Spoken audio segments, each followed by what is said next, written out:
안녕하세요. 커피앤톡입니다. 오늘도 와주셔서 감사드리고요.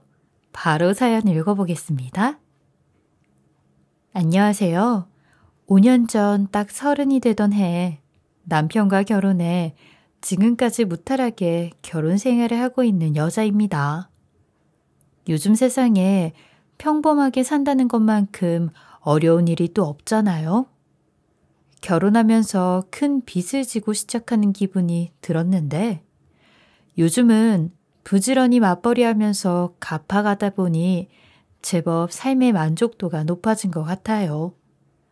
그런데 아직 아이 생각은 꿈도 못 꾸고 있습니다. 우리들 시작이 힘들었던 부분도 있고 매달 대출금 갚느라 현실적으로 미래를 더 내다보기가 힘들기도 했어요. 사실 남편 집은 동네에서 꽤 유명한 갈비집을 운영하고 있어요.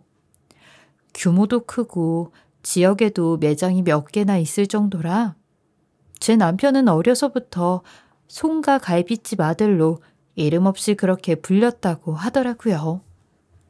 그래서 꽤 여유롭게 시작했을 거라고 생각하는 주위 사람들도 많았는데 시댁 부모님께서는 평생 자수성가로 일군 가게라서 그런지 경제관념이 철저한 편이었고 남편을 통해 저를 데려오라고 했을 때 처음으로 한 이야기가 부모라고 도와주는 게 당연한 건 아니잖아.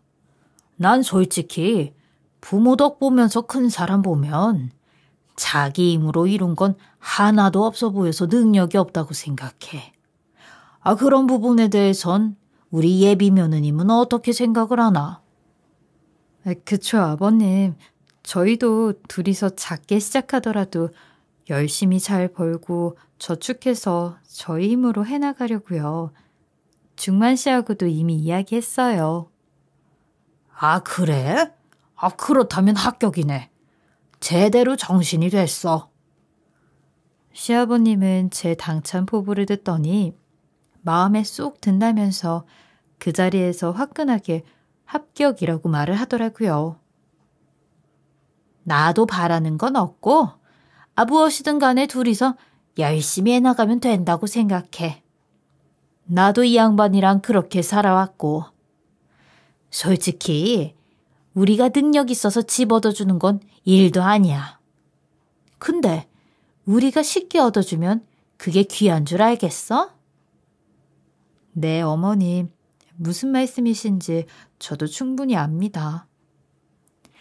둘이서 애를 쓰고 돈도 모으고 빠듯하게 조이면서 살아야지 느끼지. 부모가 덜컥해주면 집이 주는 행복을 모르게 된다니까. 나도 이 양반이랑 월세방에서 출발해서 지금까지 온 건데 이게 얼마나 뿌듯한지 몰라. 다 우리 힘으로 이뤄서 누구한테 보이기에도 떳떳하기도 하고. 네, 어머님. 중만 씨랑 같이 모아서 열심히 잘 살아볼게요. 대신 우리가 갈비는 평생 공짜로 줄 수 있어. 그렇게 시부모님을 만난 자리에서 제게 그것 하나만 딱 묻고는 맛있는 갈비를 내어주시더라고요. 아버님, 어머님, 근데 저에 대한 다른 건 안 궁금하세요? 또 뭐 물어볼 게 있나? 뭐 물어봤으면 좋겠어? 중만 씨한테 제 직장이랑 가족 얘긴 다 들으셨으려나. 그런 건 하나도 안 궁금해.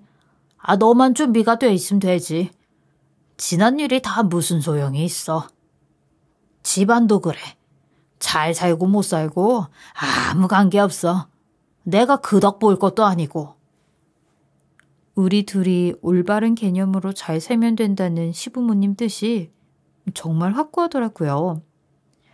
이런 면에선 되려 더 편했어요. 사치 부리지 말고 분수에 맞게만 잘 살면 된다. 우리는 평생 갈비집 장사한 사람들이라 의외로 단순해. 그러니까 그거 하나만 잘 지키면 돼. 그럼 우리가 이뻐해 주지. 그렇게 큰 문제 없이 결혼을 하게 되었고 결혼해서도 저희 부부가 열심히 사는 모습을 보더니 시부모님도 기특해 하더라고요. 결혼 전 시부모님께서 말했던 대로 저희 부부는 악착같이 살았고 이렇게 악착같이 산 덕에 5년 동안 대출금도 거의 다 갚게 되었어요. 5년 동안 사고 싶은 거 하나도 몇 번을 생각하고 매일같이 가계부를 쓰면서 100원이라도 아껴보려고 노력을 했죠. 처녀 때는 상상도 못했을 그림이었어요. 이런 모습을 특히 시아버님이 좋아하셨는데 내가 참 며느리 하나는 잘 얻었지. 난 솔직히 몇 년 더 걸릴 줄 알았어. 대출금 갚느라 고생 많았다. 고생했어. 네, 아버님. 이제 좀 더 큰 집으로 이사 가서 아이랑 같이 잘 살아야죠. 아이 낳으면 아이 데리고 살기엔 방 2개는 부족해서요. 그럼 그래야지. 좋은 생각이다. 비록 우리가 식당 나와 있느라 니네 애 낳으면 애 봐주기는 힘들겠지만 대신에 먹는 건 걱정하지 마라. 내가 반찬이랑 고기는 채워서 줄 테니까. 갈비찜 며느리 좋다는 게 뭐냐? 그리고 밥하기 싫으면 언제든 먹고 가고. 중만이도 너도 네 처밥 차리게 만들지 말고 퇴근할 때 가게 와서 저녁 먹고 들어가. 네, 엄마. 이제 슬슬 아이 계획도 세웠으니 그래야죠. 그렇게 저희 부부는 조금 나아진 형편의 아이 계획까지 세울 수 있었고 아이를 위해 방 3칸짜리 집을 알아보고 있을 때였어요. 주말이었는데 아침 일찍 시부모님이 저를 조용히 식당으로 부르더라고요. 직원들 출근하기도 전이라 시부모님 2분이서 제일 바쁠 때인데 말이에요. 혹시 무슨 일이라도 생겼나 싶어 괜히 긴장이 되더라고요. 아버님, 어머님, 저 왔어요. 한창 바쁘실 시간인데 무슨 일 있으세요? 혹시 제가 뭐 도와드릴 일이 있나요? 아니야. 일단은 앉아봐라. 내가 괜히 할 얘기가 있어서. 그러면서 다소 무겁게 무게를 잡으시더라고요. 내가 이 이야기를 하는 건 내 아들이기 전에 너한텐 남편이고 가장이니 니네 가족이 먼저라고 생각해서 하는 거다. 너희들 돈 관리는 어떻게 하냐? 빠짐없이 얘기해다오. 네, 아버님. 생활비는 공동으로 나눠서 내고요. 그 돈 안에서 대출금 갚고 적금 들고 각자 몇십만 원 용돈 쓰고 있어요. 그리고 경조사비 같은 건 따로 내고 있고요. 잘하고 있긴 하는구나. 워낙 네가 똑부러지니.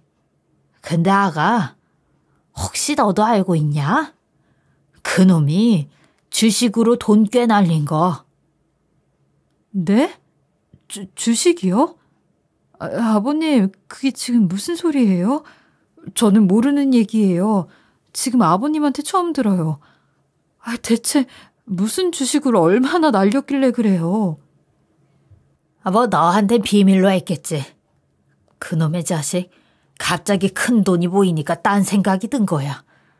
사실 내가 너희 둘이 그동안 부모 도움 없이 5년 동안 대출금도 다 갚고 새로 집도 구하러 다닌다는 게 대견해서 내가 그놈한테 3억을 줬어. 네? 3억이요? 아버님께서 그 큰 돈을 어떻게... 지금 그게 중요한 게 아니고... 근데 이 사람은 그렇게 큰 돈을 받아놓고 어떻게 저한테 한마디도 말을 안 한 거예요?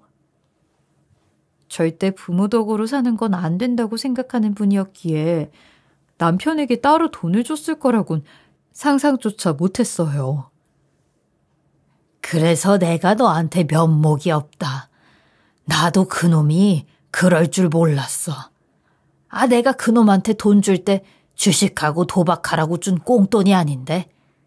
나도 허리 숙여가며 숯불 만들고 고기 굽고 네 엄마랑 뼈 빠지게 일해서 모은 돈인데 말이야. 저도 알죠, 아버님. 아버님, 어머님의 피와 땀인데요. 저도 몰랐던 일이라 지금 너무 당황스러워요. 아니, 어떻게... 너도 쟤야. 네가 몰랐다는 건 우리한테 변명밖에 안 돼. 아무리 부부지간이라고 해도 돈은 투명하게 관리해야 되는데 네 남편이 다른 주머니 차게 만든 거야 너도. 네 잘못도 크다고. 어떻게 충만이 혼자 잘못이라고 해. 아니, 어머님, 그렇게 말씀하시면 어떡하세요. 전 당연히 믿고 있었죠. 중만 씨가 여태 잘해왔으니까요. 그리고 엄연히 제 잘못도 아니잖아요.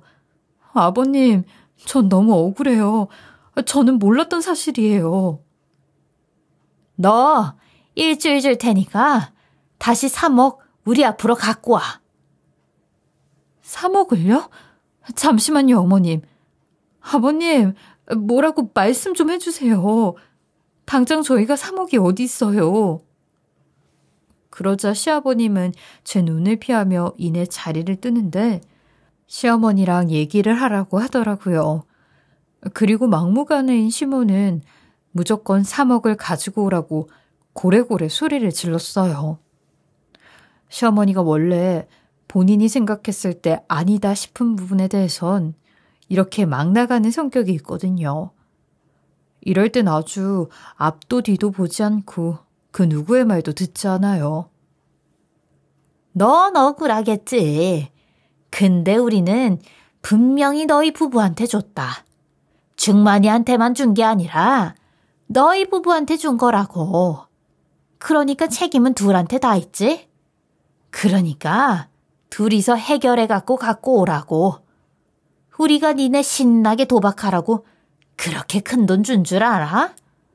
딱 일주일 준다. 3억 갖고 와. 어머님, 제가 한 게 아니잖아요. 어머님 아들 중만 씨가 한 거잖아요. 왜 저한테 그러시는 거예요? 저도 지금 너무 혼란스러워서 이게 다 무슨 상황인가 싶어요.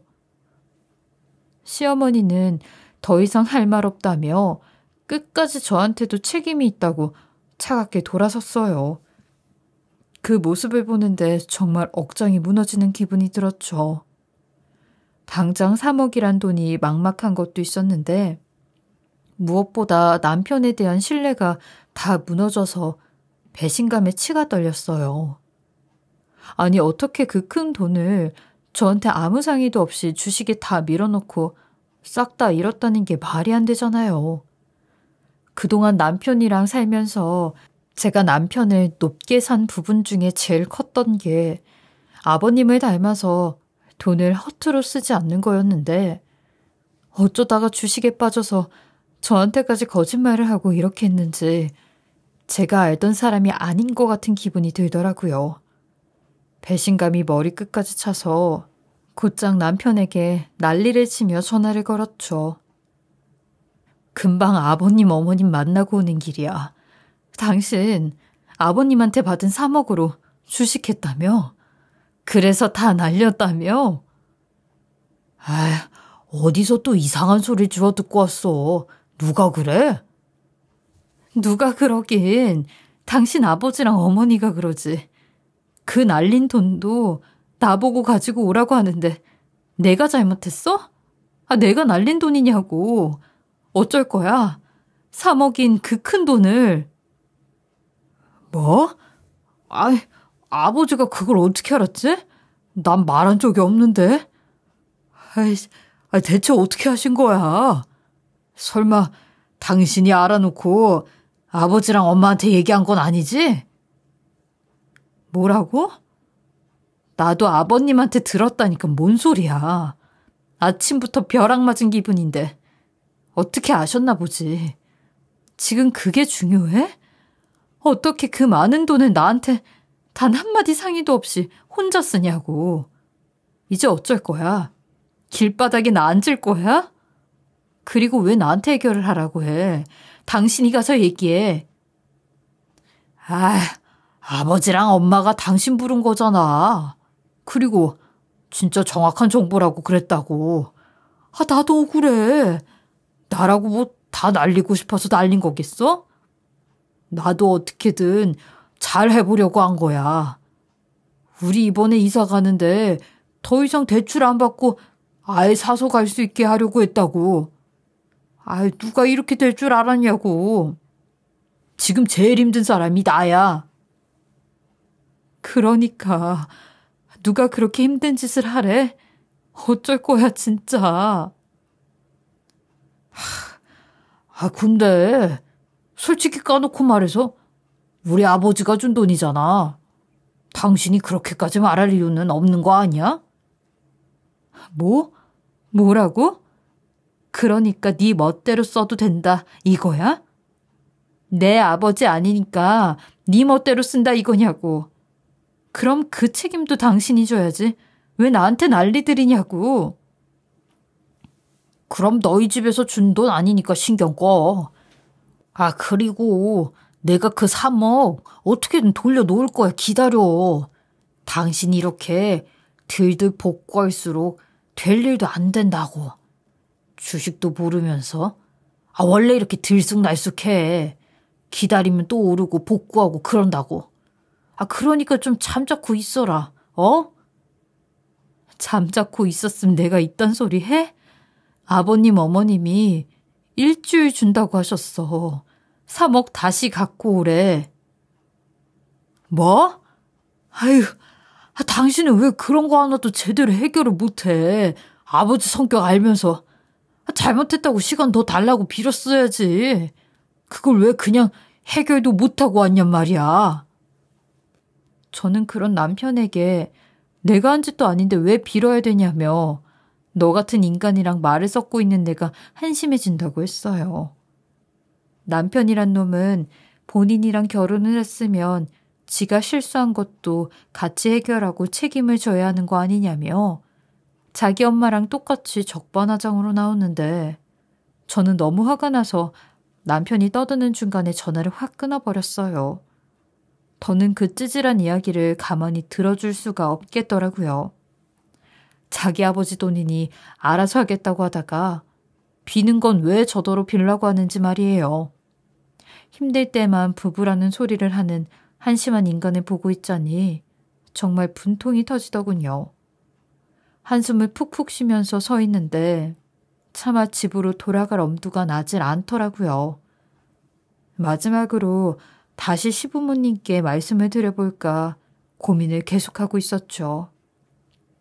이 길로 가면 정말 일주일 내로 3억을 어떻게든 해결해야 할 텐데 저 인간 하는 짓을 보아하니 또 이상한 수로 잠시 덮어둘 것 같고 그걸 보면 시부모님이 더 화낼 게 불보듯 뻔했죠. 저라도 이 상황을 다시 돌려야 할 것 같아서 식당 한 구석에서 계속 시부모님을 기다리고 있었어요. 곧 가게가 분빌 시간이라서 시부모님은 정신없이 여기저기 다니더라고요. 그런데 직원으로 보이는 한 여자가 절 멀뚱멀뚱 쳐다보고 있더라고요. 순간 무안해져서 고개를 돌리는데 앞치마를 맨 그 여자가 제 코앞까지 다가와선 제 이름을 부르는 겁니다. 저는 저를 알고 있는 사람인가 싶어 자세히 얼굴을 들여다봤는데도 아무리 봐도 기억이 나지 않아 누구인지 물었어요. 죄송한데 제가 기억이 잘 나지 않아서 누구신지요? 윤지야, 나 승희야, 승희. 우리 고등학교 때 같은 반이었었잖아. 2학년 2반. 어쩜 넌 하나도 안 변했어. 그 순간 저랑 반에서 가장 친했던 친구였던 게 기억이 났고 반가움에 손을 맞잡고 소리를 지르면서 고등학교 때로 돌아간 소녀처럼 막 웃었어요. 금방까지 남편하고 3억으로 시달렸는데 그 일까지 잊을 정도로 승희를 다시 본 게 너무나 반갑더라고요. 1년 내내 저랑 짝꿍처럼 지냈던 친구라서 정말 추억이 많았는데 바로 기억을 못했던 게 미안했지만 다시 만나게 된 게 너무 기쁠 따름이었어요. 성인이 돼서도 이상하게 승희 소식을 아는 동창들이 거의 없어서 마음속으로 궁금했었거든요.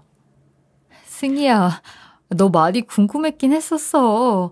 근데 소식 아는 애들이 없더라고. 얼마나 찾고 싶었는데. 잘 지냈었지? 그랬구나. 나도 많이 보고 싶었어. 근데 이혼하고 나니까 숨고 싶더라고. 아무도 만나고 싶지 않았었어. 아, 그랬구나. 이혼했었구나. 난 전혀 몰랐어. 미안. 미안하긴. 내가 알리지 않았었는데 뭘. 6년 전인가 결혼하고 이혼한 지 3년 됐어. 혼자서 5살 애 하나 키우고 있고. 이제 가물가물해져서 기억도 없다. 아, 그랬구나. 그럼 나하고 비슷한 시기에 결혼했었네. 그나저나 마음고생 너무 많았었겠다. 힘들었었겠네. 처음엔 우울증까지 오고 그랬는데 결국엔 사람 사는 거 다 똑같더라고. 지금은 그냥저냥 견디며 살고 있지. 아, 근데 너 여기 웬일이야? 밥 먹으러 온 거야? 아, 실은 여기가 우리 시부모님이 운영하는 식당이야. 난 시부모님한테 볼 일이 있어서 왔고. 그럼 넌 언제부터 여기서 일한 거야? 나도 가끔 왔다 갔다 했었는데. 어머, 그랬구나. 아, 난 여기서 일한 지 이제 2달 돼가. 암튼 너무 신기하다, 야. 우리가 인연이긴 인연인가 봐. 여기 사장님 부자라고 하던데. 좋은 시댁 만나서 결혼 잘했구나. 친구의 말에 그냥 웃고 말았지만 속으론 남모르는 소리라고 했네요. 제가 친구와 잠깐 떠들고 있으니 시어머니가 금세 친구에게 다가와 지금 농땡이 치는 거냐고 일 안 하냐고 소리를 꽥 하고 지르시더라고요. 친구도 깜짝 놀라 바로 일을 하러 갔고 이따가 다시 얘기하자고 했죠. 시어머니는 제가 와 있는 걸 알면서도 본 척도 안 하며 쌩하고 지나가는데 아주 찬바람이 불었어요. 그러다 손님들이 붐비기 시작하니 식당 이모님을 시켜 절 내쫓기까지 했죠. 아, 며느님, 사모님이 나가래요. 아, 잠깐 나가 있다가 손님 좀 빠지면 다시 들어와. 아님 우리 쉬는 데 가서 있던가. 그렇게 식당 이모님을 따라 직원들 쉬는 곳으로 갔죠. 아까 보니까 그 애기 엄마랑 친한 사이 같던데. 친구? 아, 보셨어요? 네, 제 고등학교 친구예요. 아, 그렇구나. 아, 근데 그 애기 엄마 미술 전공했다고 하더라. 맨 처음엔 사장님도 굳이 이런 데서 일 안 해도 되겠다고 다른 데 알아보라니까 뭘 하더라? 꼭 힘들게 벌어서 돈 귀한 걸 배우고 싶다고 하더라고. 아, 그리고 나서 좀 친해져서 사정을 들었는데 아니, 시집도 잘 갔었더라고. 근데 이혼하고 저렇게 12시간을 서서 묵묵히 일하다 가는 거 보니까 참 대단한 것 같기도 하고 안쓰러운 것 같기도 해. 아, 그래요? 전 소식이 끊겨서 처음 듣는 얘기예요. 그럼 상황이 좀 많이 힘들었겠네요. 혼자서 얼마나 힘들까. 그런 모양이더라고. 부잣집에서 변호사까지 사서 얼마나 사람을 괴롭혔다는지. 아, 돈 한 푼도 안 받고 몸만 나온 것 같더라고. 양육권 하나 받아서 나왔대. 그리고 나서 고시원에서 2년 넘게 살았다는데 대단하지. 그리고 영어 끝나면 자기 애 먹인다고 남은 음식 싸가고 그래. 그게 얼마나 마음이 쓰이는지. 아이, 근데도 사모님은 그거 가지고 난리야. 그 말을 듣는데 저도 같이 마음이 안 좋아졌어요. 그리고 그런 상황인데도 불구하고 제 손을 잡으며 반갑게 맞아주던 친구가 참 대단하다는 생각도 들었고요. 세상엔 공짜가 없는 법인 걸 알지만 저 같으면 미대까지 나와서 힘들게 고깃집에서 일은 못했을 것 같거든요. 그렇게 저는 저녁 늦게까지 시부모를 기다렸지만 별다른 소득도 없이 가야 될 판이 되었어요. 이왕 이렇게 기다린 거 친구랑 번호 교환이라도 하고 인사라도 하고 가야겠다 싶어 식당 밖에서 서성이다 안으로 들어갔어요. 들어가니 친구도 마감 정리를 하는지 손님들이 떠난 테이블을 치우고 있더라고요. 그런데 친구가 비닐봉지를 하나 가지고 다니며 손님들이 손을 안 댄 반찬들을 싸고 있더라고요. 그 모습을 보는데 마음이 너무 안 좋아 제 지갑에 있던 돈을 탈탈 털어서 친구 앞치마에 넣어줬어요. 그리곤 제 번호를 알려주며 나중에 밥이나 한 끼 하자고 했죠. 윤지야, 너 왜 그래 부담스럽게. 이러면 내가 불편하지. 우리 친구잖아. 친구끼리 불편하고 부담스러운 게 어딨어. 나 잘난 척하려고 이러는 거 아니야. 나도 너랑 형편 다를 거 없어. 근데 그냥 오늘은 나한테 있는 거 다 주고 싶어서 그래. 그니까 내 마음이니까 받아주라. 알았지? 고마워 윤지야. 나도 언젠간 너 도울 수 있으면 좋겠다. 10여 년 만에 만나서 너한테 이런 모습 보여서 미안해. 그런 게 어딨니? 그래, 너도 언젠간 나 꼭 도와줘. 약속할게. 우리 이렇게 자주자주 보자. 고마워. 얼마나 굳은 일을 많이 했는지 우리 엄마처럼 거칠한 친구의 손을 잡는데 눈물이 쏟아질 것 같더라고요. 한때는 다가올 20대 청춘을 생각하며 같이 미래를 그려나갔던 친구였는데 식당에서 나오면서 이런 친구가 꼭 행복하길 진심으로 바랐죠. 근데 문제는 제가 식당에서 나오자마자 시어머니가 친구에게 돈 주는 걸 봤는지 저를 따라 나와 제 앞길을 탁 막더라고요. 그리곤 다짜고짜 손을 올리는데 저는 생각지도 못한 시어머니 행동에 몇 초간 어안이 벙벙해 아무것도 할 수가 없었어요. 네가 왜 맞았는지 이해가 안 되냐? 어딜 눈을 동그랗게 뜨고 있어? 너 아주 제정신이 아니지? 우리한테 3억이란 돈을 줘야 되는데 네 친구한테 지갑을 털어서 돈을 줘? 어머님, 지금 이게 무슨 경우예요?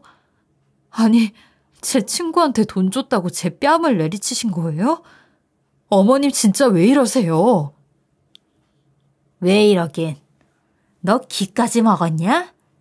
그 돈을 우리한테 줘도 모자랄 판에 왜 그 도둑년한테 주냔 말이야. 아주 친구도 끼리끼리 만난다고. 내가 전현 우리 식당에서 반찬 쌍하고 하는 거 아주 벼르고 있었는데 네가 그런 저 도둑년한테 돈까지 주고 자빠졌냐고. 그리고 그 돈도 네 돈 아니고 네 남편이 번 돈 아니야? 이렇게 간이고 쓸개고 다 갖다 남들한테 퍼주니까 네 남편이 돈이궁에 주식으로 돈 불리려고 했나 보구나. 그래서 3억을 날린 거야. 다 네 탓이라고. 너 설마 네 친정에도 다 갖다 퍼주고 그랬냐? 어머님, 무슨 말씀을 그렇게 하세요? 저도 돈 벌어요. 제가 번 제 돈으로 쓰고 싶은데 쓰는 거라고요. 그게 왜 남편 돈이에요? 그리고 자꾸 그 3억 날려먹은 거 제 탓으로 돌리시는데 어머님 아들이 등신 호구짓해서 날린 거 왜 제 탓을 하세요? 제가 날려먹었냐고요. 저도 순간 이성을 잃어 시어머니한테 바락바락 대들었고 시어머니는 그런 제게 동물이고 사람이고 말을 안 들으면 매밖에 답이 없다며 또 손을 치켜 올리시는데 그런 시모의 팔을 단단히 잡으며 한 번만 더 나한테 손댔다간 당신도 경찰에 신고할 거라고 난리를 쳤어요. 평생 저희 부모님한테도 매 한 번 안 받고 자랐었는데 다 커서 이 나이에 시모한테 이런 대우를 받다니요. 아주 기가 막힐 따름이었어요. 남편에게도 당신 어머니가 이랬다고 말을 하니 말로만 미안하다 대신 사과한다 자기가 부모를 잘못 뒀다 했지만 결국 끝끝내 이혼이라는 끝을 보게 되었어요. 한 9개월 정도 지났을 무렵 저는 시댁과 일절 대화도 안 하고 있었는데 더 이상 저를 들들볶지 못하니 남편에게 날린 그 돈을 눈 감아주겠다고 했다네요. 그걸 보곤 결론은 본인 아들은 감싸주고 저한테만 그 난리를 쳤던 거였구나 싶었어요.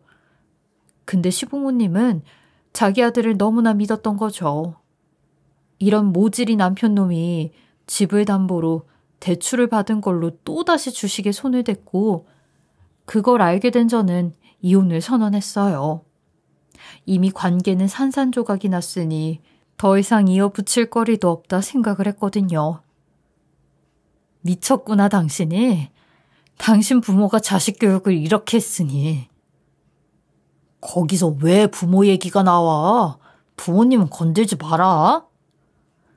우리 아들 하면서 3억 날린 거 괜찮다고 하니 또 날리지. 그래놓고 어디다 큰 소리를 쳐. 당신 미쳤어. 누가 집까지 걸고 주식을 해? 나는 더 이상 불안해서 당신이랑 못 살겠으니까 당장 이혼해. 그래, 이혼하자 이혼해. 내가 나중에 주식으로 부자 되면 너도 땅을 치고 후회를 하겠지. 내가 아주 암소리도 못하게 만들 테니까 그렇게 알아. 네가 어디 가서 나 같은 남자랑 시댁을 만날 수나 있을 것 같아? 아주 복을 차네. 복 같은 소리하고 앉아있네. 복이 아니라 쓰레기를 차는 거야. 끝까지 본인 잘못은 인정을 안 하고 그저 핑계대기만 바쁘고 바락바락 우기기만 하는 남편이었죠. 그렇게 저는 남편과 별거를 하게 되었고 합의 이혼으로 빠르게 이혼을 하게 되었어요.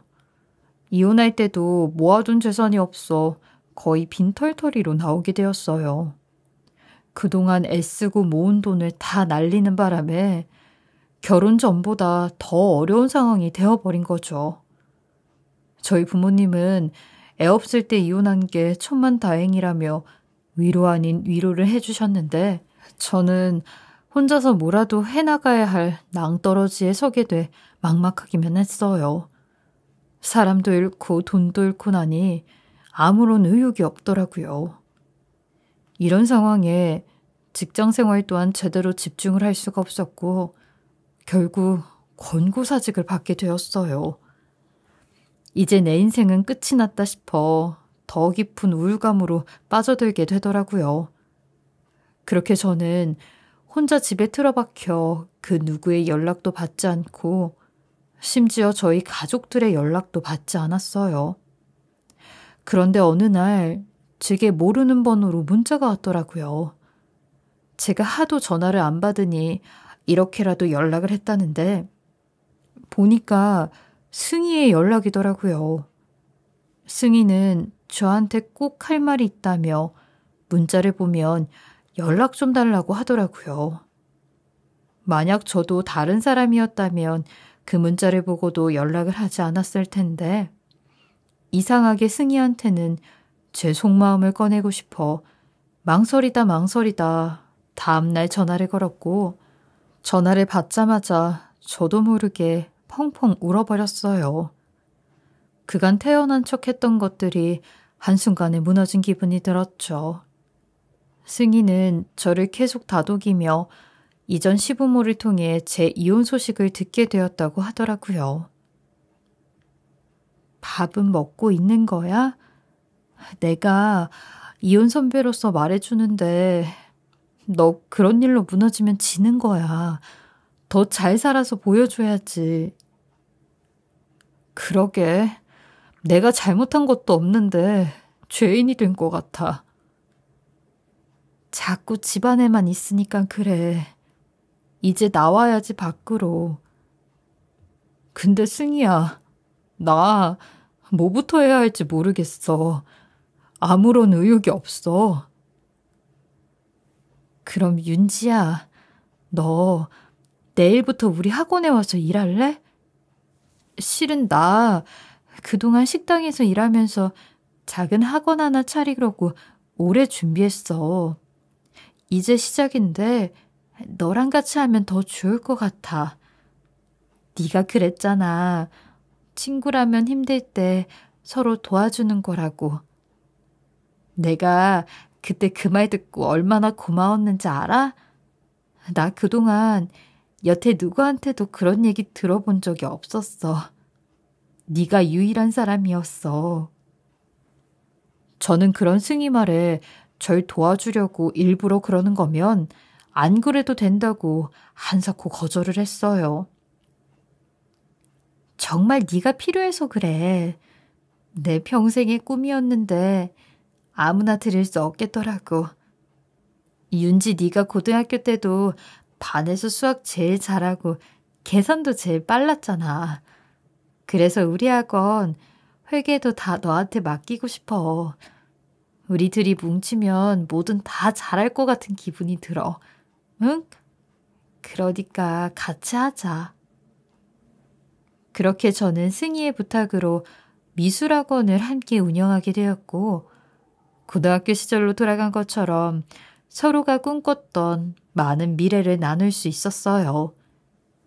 승희는 학원을 운영하면서도 형편이 어려워 미술을 포기하는 아이들을 지원했는데, 저나 승희나 그런 일들에 관심을 가지며 함께 만들어가다 보니 저희의 선행이 많이 알려져서 더 많은 아이들과 학부모들이 학원을 찾게 되었어요.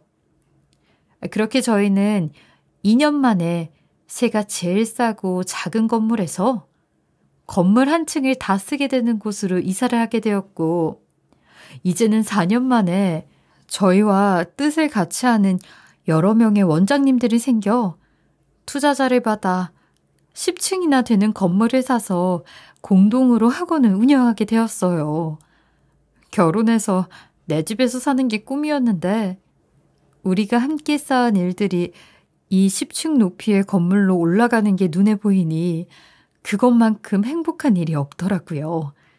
그리고 제가 이렇게 성공한 삶을 이전 시부모와 전 남편에게도 보여주고 싶어 저는 일부러 그들이 하는 식당을 찾아갔어요. 이혼하고 나선 그 동네에 발도 안 붙이고 심지어 그쪽으로 머리도 안 두고 잤었는데 근 5년 만에 다시 찾아가게 된 가게였죠.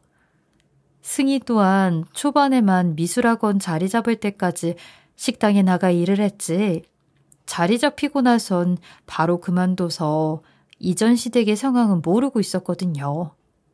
그런데 그 동네에 가니 당연히 그 자리에서 여전히 큰 소리를 치며 장사를 할 줄 알았던 갈비집이 웬 카페로 바뀌었는데 이게 무슨 상황인가 싶어 그 근처 오랫동안 야채 장사를 한 사장님을 찾아가 물었어요. 그 사장님도 저를 기억하고 있어 편하게 물을 수 있었죠. 그런데 그 사장님 말을 듣곤 기가 막혀 탄식이 나올 정도였어요. 그 사장님 말이 오냐오냐 하면서 키웠던 아들내미가 식당까지 담보로 이것저것 하다 싹 다 말아먹어 이 자리에 간신히 지키던 딱 하나 남은 갈비찜마저 작년에 접게 되었다고 하더군요. 그 말을 듣는데 속으로 얼마나 다행이다. 저런 똥차 진작에 폐차시킨 게 신의 한 수다 싶었어요. 결국 자기 아들 간수 잘못시켜 이 모양 이 꼴이 났다 싶었죠. 그렇게 결혼할 때 저한테는 집 못 해준다고 니들이 알아서 돈 벌어 살라며 저한테 쓰는 돈은 아까워 죽으려고 했던 사람들이 결국엔 자기 아들 돕기에 발등이 찍힌 거나 다름이 없으니 말이에요. 5년 동안 이런 집안의 아들과 살았다는 것도 억울하고 분통 터지는 일이었지만 제 인생의 5년만 딱 버리고 남은 인생은 행복하게 살 수 있다고 생각하니 그리 아쉬워할 것도 스트레스 받을 것도 없다 위로를 하였어요. 그냥 저 인간들 싹 다 망한 것만으로도 사이다를 마신 듯 속이 뻥 뚫리는 기분이었죠. 요즘은 정말 다시 꿈꾸는 청춘이 된 것 같아서 너무 행복해요. 꿈꾸는 데는 나이도 시간도 없다는 걸 제 삶을 통해 꼭 증명해보고 싶었어요. 그래서 이렇게 사연을 쓰게 되었는데 여러분들도 부디 제 사연을 통해 다시 꿈꾸실 수 있으셨음 좋겠습니다. 긴 시간 내어 제 얘기 들어주셔서 감사합니다. 지금까지 커피앤톡이었습니다. 오늘도 끝까지 함께 해주셔서 감사하고요. 저는 다음 영상으로 또 찾아뵙겠습니다.